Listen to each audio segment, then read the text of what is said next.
કોંગ્રેસના નેતા રાહુલ ગાંધીએ પહેલગામમાં આતંકવાદી હુમલાના પીડિતો સાથે મુલાકાત કરી. પહેલગામમાં થયેલ આતંકવાદી કૃત્યના વિરોધમાં શુક્રવારે હિંમતનગરમાં તમામ મુસ્લિમ બજાર સજ્જડ બંધ રહ્યા. કેસરી વીર લેજેન્ડ્સ ઓફ સોમનાથના પોસ્ટરમાં સુનિલ શેટ્ટી નિર્ભય યોદ્ધા વેગડાજી તરીકે અણનમ દેખાય છે. છેલ્લા 3 વર્ષમાં અમદાવાદ જિલ્લાના 35,000થી વધુ ખેડૂતોએ આઈ ખેડૂત પોર્ટલ પર બાગાયતી યોજનાઓના લાભો મેળવવા માટે અરજી કરી છે.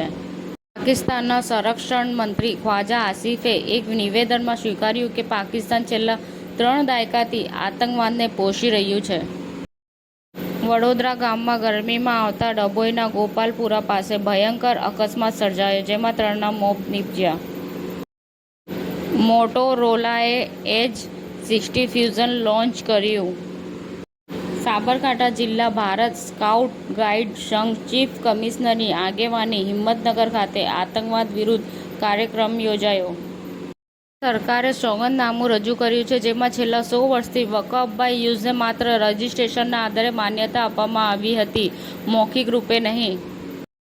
ખટીરા અમદાવાદ ખાતે કોમ્પોઝિટ ટેસ્ટિંગ અને સર્ટિફિકેશન પર 3 દિવસીય વર્કશોપ સફળતાપૂર્વક પૂર્ણ થયું. સમાચાર ટુડે ન્યૂઝ ચેનલની ટીમ અને જે સત્ય છે તે જ બતાવશે. આપ જોતા રહો સમાચાર ટુડે ન્યૂઝ ચેનલ. ગુજરાતની ધરતીનું ગુજરાતીઓ માટે જ, એટલે કે સમાચાર ટુડે ન્યૂઝ. અમારી સમાચાર ટુડે ન્યૂઝ ચેનલને લાઈક કરો, શેર કરો અને સબસ્ક્રાઇબ કરો અને જોડાયા રહો સમાચાર ટુડે ન્યૂઝ ચેનલ સાથે. મળશે દરરોજ ઇનામ જીતવાની તક.